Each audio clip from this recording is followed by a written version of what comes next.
E aí, molecadinha que me assiste, primeiramente um forte abraço, cheiro amasso diretamente aqui da 019, o Aldino da Voz, com o nosso primeiro vídeo do ano, certo, família?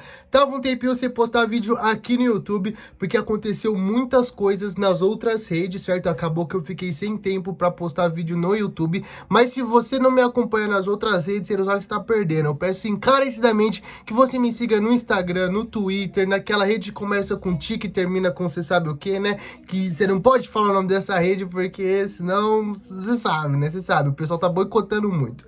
Então, nós estamos criando conteúdo em massa em todas as redes. Então, no final do ano teve palestra, teve muita coisa, então ficou difícil para postar. Mas esse ano estamos voltando com tudo, certo? Estamos abordando aqui primeiramente esse vídeo que já estava um bom tempo planejado. Vai sair agora. Tem muita coisa, tem muita novidade para acontecer esse ano, eu vou contar para vocês, certo? No final do vídeo. Então, primeiramente, se você não é inscrito nesse canal, peço que você se inscreva aqui embaixo, que você já fortaleça a gente com um joinha no começo do vídeo, que o tema de hoje é um alerta aos pais, aos professores, a você que tem um irmão mais novo aí, certo? Na fase da adolescência entrando aí, certo? Você que tem um sobrinho, você que tem um parceiro, pá, não sei o que, fica de olho que eu vou te passar a visão para ele não se envolver com um negócio aí que tá arrastando muita gente. O bagulho tá perigoso, certo? Tá desvirtuando muita molecada aí, entendeu? Colocando no caminho errado. Estamos falando nada mais, nada menos do que o niilismo, certo? Só vira fera quem não mexe com esse negócio aí, certo? Eu vou te explicar o que é e por que você tem calor desse negócio. Então vamos lá. O que é niilismo em si, né? O que é a definição de niilismo? O que é esse negócio aí que você, pai, mãe, professor, amigo, amiga, vizinho, primo, tá ligado? Fica de olho nas crianças, entendeu? Para não deixar as crianças entrar nesse negócio aí, que esse negócio arrasta, esse negócio faz mal pra saúde, faz mal pra família, sabe? Destrói pessoas, sabe? Esse negócio chamado niilismo é muito perigoso, então deixem as crianças e os adolescentes longe dessa droga, dessa merda, desse negócio aí que é perigoso. Nós temos o conceito geral, que é o que todo mundo pensa quando se fala em niilismo, né? A coisa mais geral, mais genérica. E nós temos as 4 formas de niilismo dentro da filosofia do Nietzsche, que é o que nós vamos falar nesse vídeo também, certo? O que é, né, essa definição geral de niilismo? É a ausência de valores absolutos e ceticismo em relação à fundamentação da vida. Bonita essa frase, né? O que isso significa? Significa que a vida, ela não tem sentido. Você olha para ela, ela é irracional, não tem uma verdade universal, não tem uma razão absoluta, não tem nada que seja uma verdade que norteie a vida. Não tem, tipo, alguma coisa sustentando a vida. Pensa que isso aqui é a vida. Não tem nada segurando e sustentando ela. É um grande vazio. É um grande nada. A vida é isso, é um grande nada que é irracional, é sem sentido, certo? Isso é niilismo. E a pessoa que é niilista, ela não acredita numa verdade absoluta, ela não acredita... como assim uma verdade absoluta? Não acredita em Deus, não acredita numa moral absoluta, racional, não acredita em alguma coisa que consiga nortear a vida dela, que consiga dar sentido. Ah, eu vou fazer isso porque isso vai dar sentido pra minha vida, porque isso é o certo, essa é a verdade, e é assim que tem que ser agido. Não. O niilismo é o grande nada. É um negócio que a pessoa, tipo, mano, pra que eu vou fazer isso? Todo mundo... Qual que é o discurso, né, de niilista do Twitter? Todo mundo vai morrer, depois que morrer nada vai ter valido a pena, porque já vai ter passado e depois da morte nada acontece. Então é um grande nada. Então é um grande foda-se. Então não adianta você acordar hoje e trabalhar, não adianta você acordar hoje e estudar, não adianta você acordar hoje e namorar, e fazer alguma coisa, e tomar um sol que você tá precisando, tá ligado? E fazer um exercício, tomar uma água, dar bom dia pros seus pais, nada disso faz sentido. Por quê? Porque você vai morrer. Esse é o discurso dos niilistas de Twitter. Só que assim, isso eu já vou falar mais pro final, no último estágio do niilismo, né? Que é até uma resposta que o Albert Camus dá, né? Você não tem que pensar quando você morrer. Você não tem que pensar quando tudo acabar. Depois que tudo acabar, acabou. Só que o importante é durante, é no momento que você tá vivendo ali. O sentido, ele tem que estar presente ali. E como que a gente dá sentido pra vida é se ela não tem? Aí é uma resposta que eu vou te dar lá no final, certo? Então, a definição geral de niilismo é essa. A pessoa não acredita em nenhuma verdade, não acredita que nada nessa vida faça sentido, acreditar numa racionalidade, num argumento, acreditar num Deus, numa religião, nada. Para ela, essa vida é uma grande loucura, um grande hospício, uma tragédia cômica, um negócio muito louco que nós soltamos aqui para pra existir mesmo. E, tipo, a pessoa se pergunta, é verdade, por que que eu tô aqui? Esse é o grande mal do niilismo. E, gente, isso arrasta. Isso faz mal pras crianças, isso faz mal pra saúde. E lembre-se, só vira fera quem não mexe com o niilismo. Só vira fera quem não vira niilista, pelo amor de Deus. Agora vamos falar sobre Friedrich Nietzsche, o famoso rouba-brisa que você pode observar, está ali no fundo do meu cenário, né? Esse cenário lindo improvisado pela minha mãe. A minha mãe é uma grande artista, ela adora fazer mudanças no meu quarto, que você pode ver diversas vezes o cenário que muda. É tudo pela artista que ela não aguenta. Quando eu estou viajando, ela vem mexer no meu quarto e modifica alguma coisa aqui. Certo, certo, vamos lá. Qual é a relação do Nietzsche com o niilismo? O Nietzsche, ele olha para a história do homem. Ele vai olhar lá desde os gregos. Ele vai dizer, não, os gregos eram um povo que prezava pela força, era um povo que prezava pela virtude, era um povo que prezava pela beleza, era um povo que prezava pelo prazer, tanto que depois isso vai até desaguar no dionisíaco, né? Ele vai dizer que a civilização grega ela era muito dionisíaca. Ela tinha assim o seu lado apolíneo, que são apolíneo e dionisíaco, são dois conceitos do Nietzsche, né? Que entram tanto para a interpretação da vida quanto para a interpretação da arte, né? O apolíneo e o dionisíaco são conceitos metafísicos da arte dentro do Nietzsche. Enfim, tem vídeo aqui no canal sobre isso, só pesquisar aí.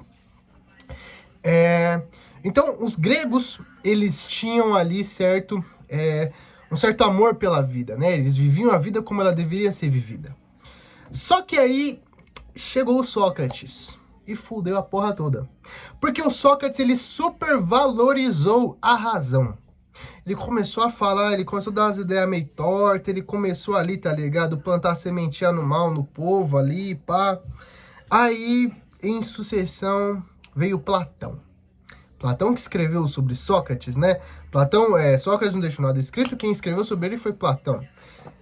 E se instaurou o dualismo platônico. Nós vamos ter vídeos de metafísica muito em breve, e inclusive no Instagram, provavelmente na semana que vem que eu estou postando esse vídeo, já tem conteúdo de metafísica no Instagram, mas vai vir pro YouTube também. A gente vai fazer um mini cursinho, a gente vai fazer algumas videoaulas sobre metafísica, mas beleza.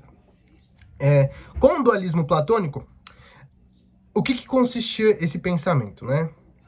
Pô, esse mundo aqui é falso, esse mundo aqui é uma merda.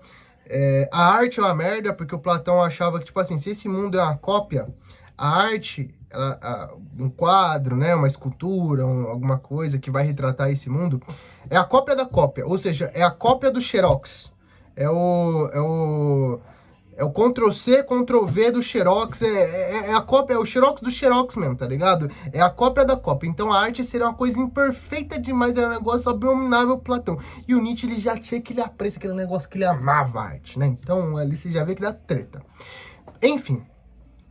Então nós temos o nosso mundo, um mundo imperfeito, um mundo que não é confiável, um mundo onde não se pode criar conhecimento verdadeiro.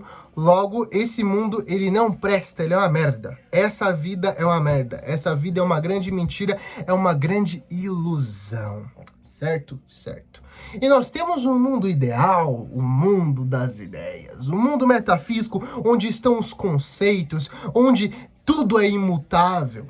Certo? Não existe movimento, não existe o vir a ser nesse mundo. Esse mundo é perfeito, ele é imutável, ele é imóvel. É um mundo onde está a verdade absoluta. Aquele mundo é o mundo da verdade. Nós estamos no mundo da mentira. Ou seja, a sua vida é uma mentira. A sua vida é uma grande mentira.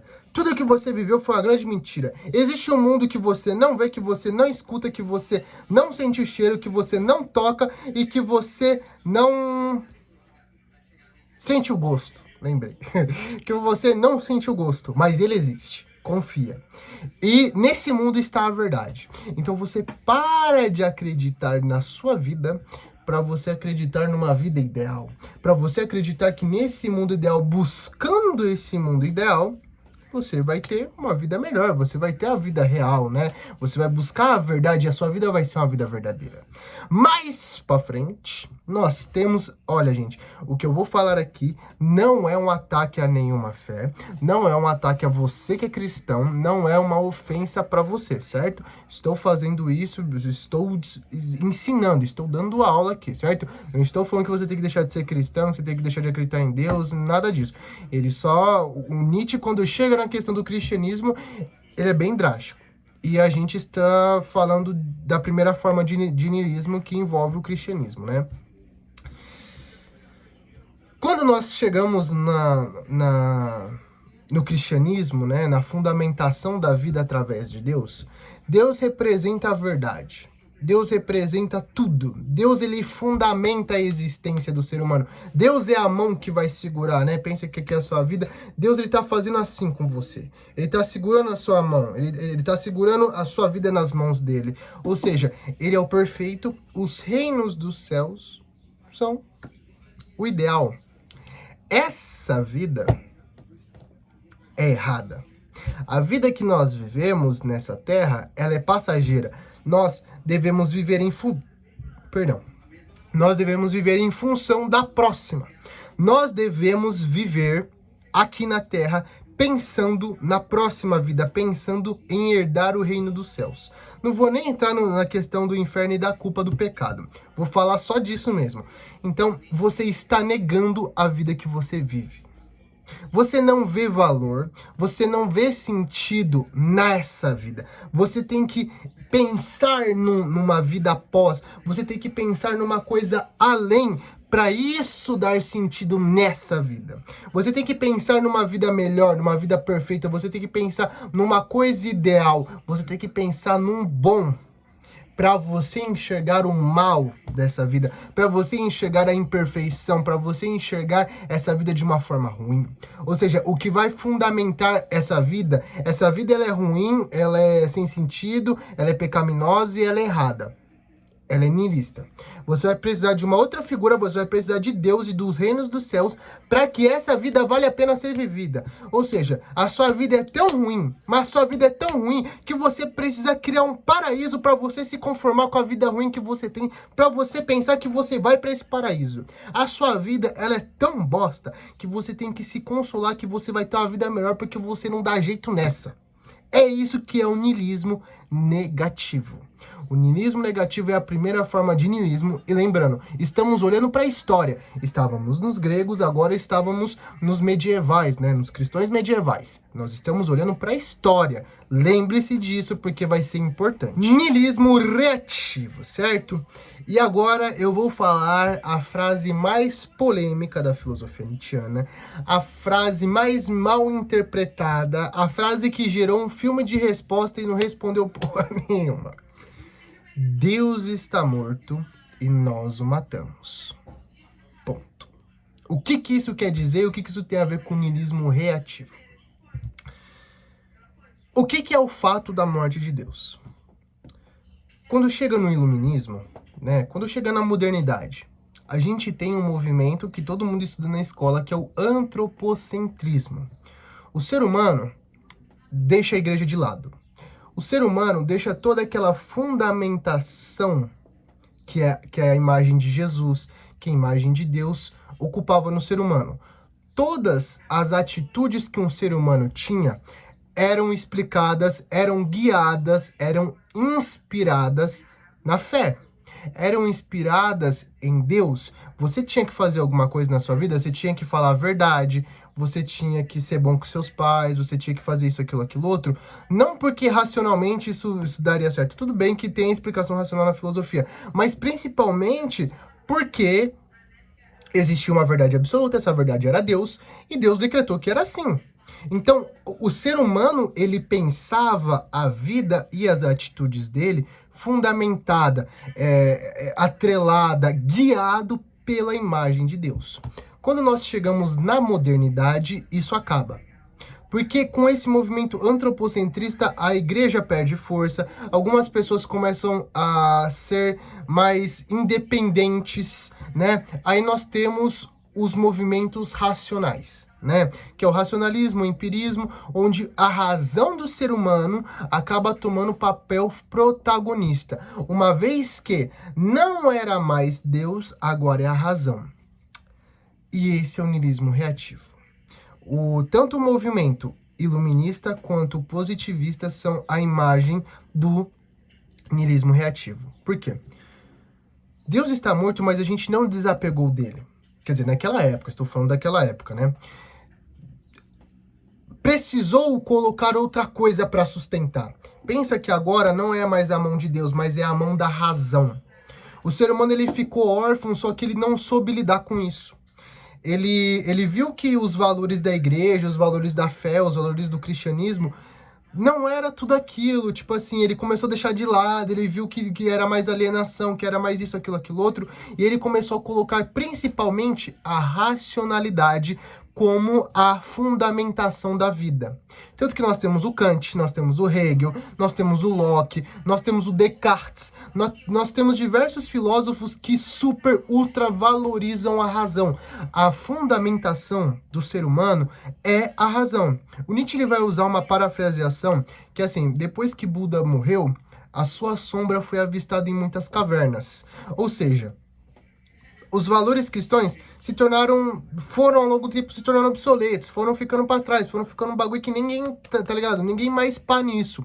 Só que a galera ainda sentia uma necessidade, ela ainda precisava se apegar a alguma coisa, ela precisava suprir aquela carência. A morte de Deus deixou as pessoas carentes de fundamentação, carentes de sentido.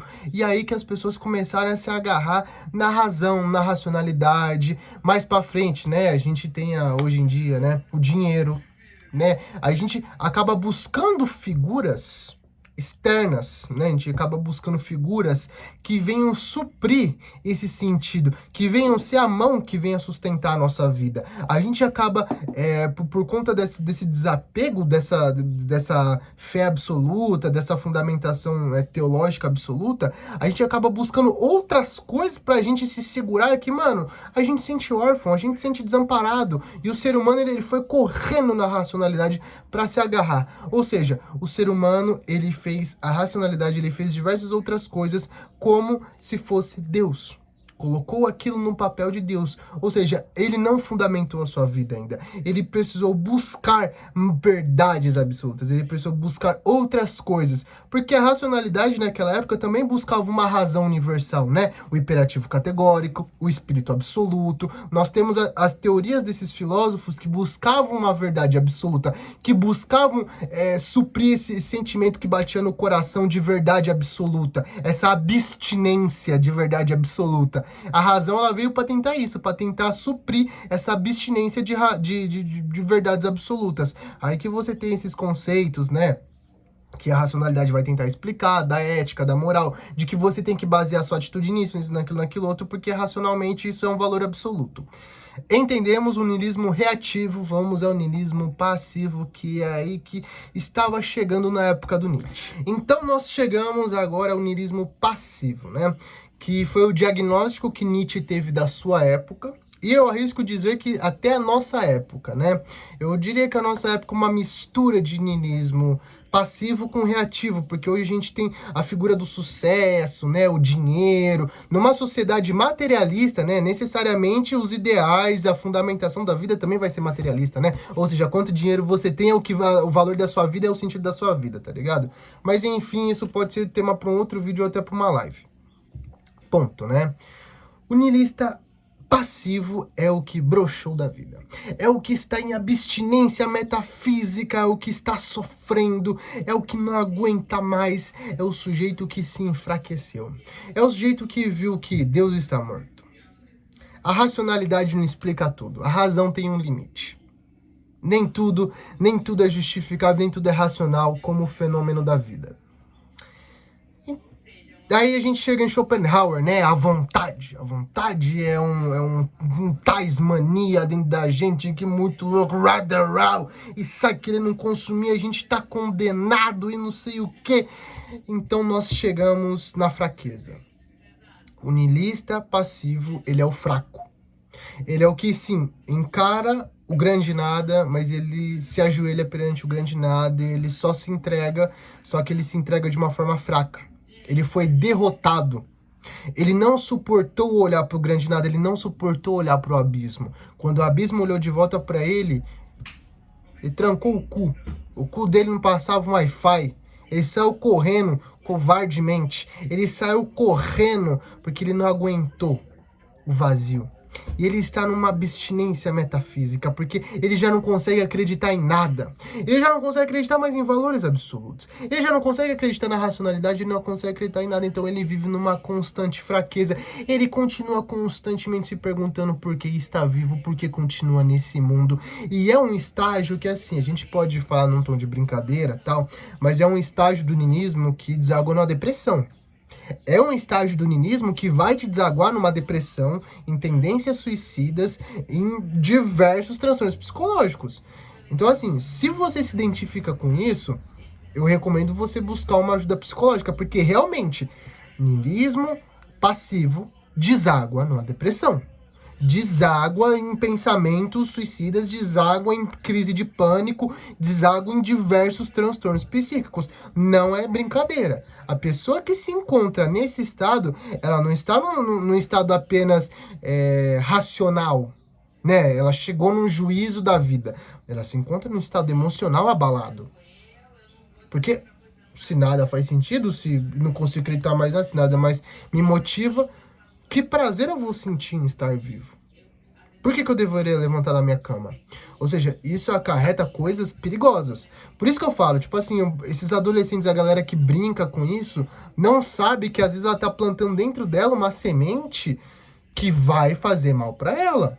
Esse que é o problema. Quando chega no niilismo passivo, que a galera começa a ter essa contestação, pode ser de brincadeira, pode ser por falta de informação e tal, mas ela começa a se alienar, ela começa a enfiar isso tão fundo na cabeça dela, que isso vai causar algum BO, isso vai desaguar na depressão, isso necessariamente vai desaguar num desprazer da vida. Isso é perigoso, porque as consequências disso são negativas, fazem mal para você, para sua saúde mental, para sua saúde física, para sua família, para o seu trabalho, para tudo que você tem. Então, se você se encontra nesse estado, eu realmente aconselho a buscar um psicólogo, fazer uma terapia, porque isso ajuda de verdade. E assim, não que a vida se resuma a isso, porque agora nós vamos falar da resposta.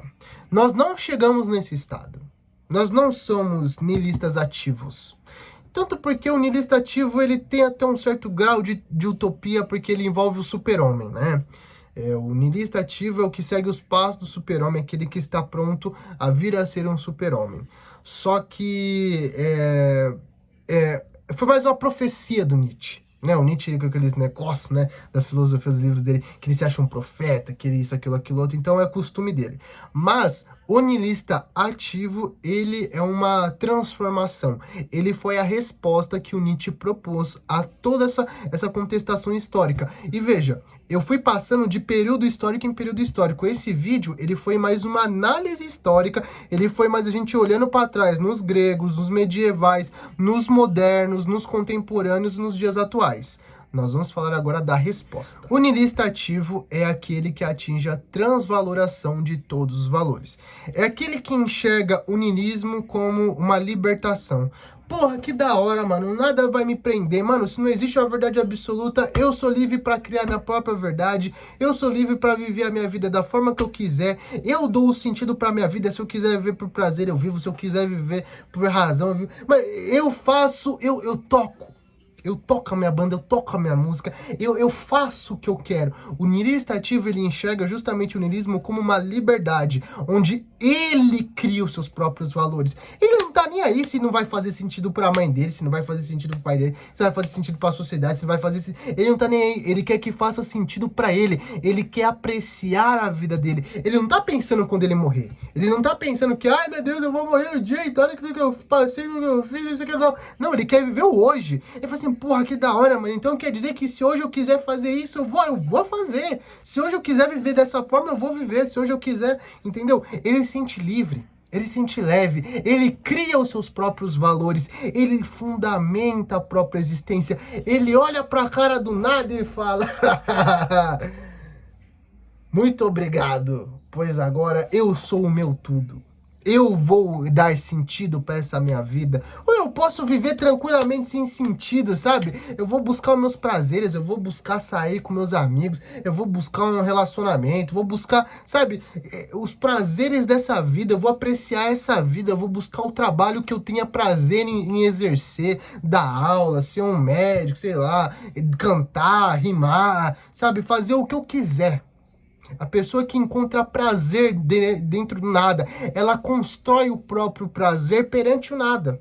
Ela constrói o próprio sentido. Então, o niilista ativo é esse. É o que olha pro abismo e fala assim, mano, é isso. É aqui que a minha liberdade se joga no abismo. E se joga porque ele vai criar a própria ponte dele. Ele vai mergulhar e ele vai criar o seu próprio império. Ele vai dar sentido à própria vida. Essa é a imagem do niilista ativo. É o que supera, é o que encara esse niilismo, é o que encara o grande nada com bom humor, com bom astral, com autoestima. É o cara que encara realmente o cru da vida, mas encara de uma forma leve, de uma forma libertadora, de uma forma livre. É esse cara. Então, pais, adultos, crianças, amigos, amigas, jovens, professores, seguidores, fiquem atentos, não deixem as crianças perto desse negócio chamado niilismo, pelo amor de Deus. É um negócio perigoso, é um negócio que faz mal para a saúde, faz mal para os relacionamentos e faz mal para a própria pessoa. Então é isso, família. Chegamos agora ao final do vídeo, certo? Muito obrigado por ter acompanhado. Tem alguns recados aqui para você escutar, certo? Fica aí só mais um pouquinho, vai ser rápido, eu juro, vai ser rapidinho. Nós vamos ter um curso de história aqui no canal em breve, certo? Com a participação do professor Walter do Se Liga Nessa História e mais uma penca de professores aí, certo? Que nós vamos listar, considerar e tentar trazer aqui, certo? Nós vamos falar sobre história do Brasil, finalmente vamos falar sobre história do Brasil aqui no canal de uma forma com humor. Humor ácido, não tem como encarar a história do Brasil se não for de uma forma humorística, se não for de forma humorística, de forma trágica. Essa é a minha contestação, esse é o meu juízo sobre a história do Brasil enquanto historiador. Não tem como encarar a história do Brasil se não for de uma forma cômica ou de uma forma trágica. Beleza, nós vamos trazer isso, vai ter coisas de metafísica, eu já aviso a vocês também, vamos ter conteúdos de política, assim como essa época de política, mas não puxando o saco de um, não, a gente vai explicar o que é política, o que é um deputado, o que é um senador, o que é isso, o que é um presidente, o que são os três poderes, qual que é a harmonia entre os três poderes, o que é direita, o que é esquerda, quais são as pautas, o que é progressismo, o que é conservadorismo, e a gente vai tentar trazer um material didático de uma forma com que você, professor, consiga passar para os seus alunos na sala de aula, sem puxar um viés muito grande, né? Porque, assim, eu considero sempre isso, né? Que os meus vídeos são reproduzidos em sala de aula, então, infelizmente, eu tenho... quem me segue no Twitter sabe. Quem me segue no Twitter sabe que lá eu comento política e lá eu não sou nem um pouco... Lá eu sou 100% ideológico. Até a minha bandeirinha do Twitter sabe ali... quem é sabe do que é, certo? Minha bandeirinha anarquista.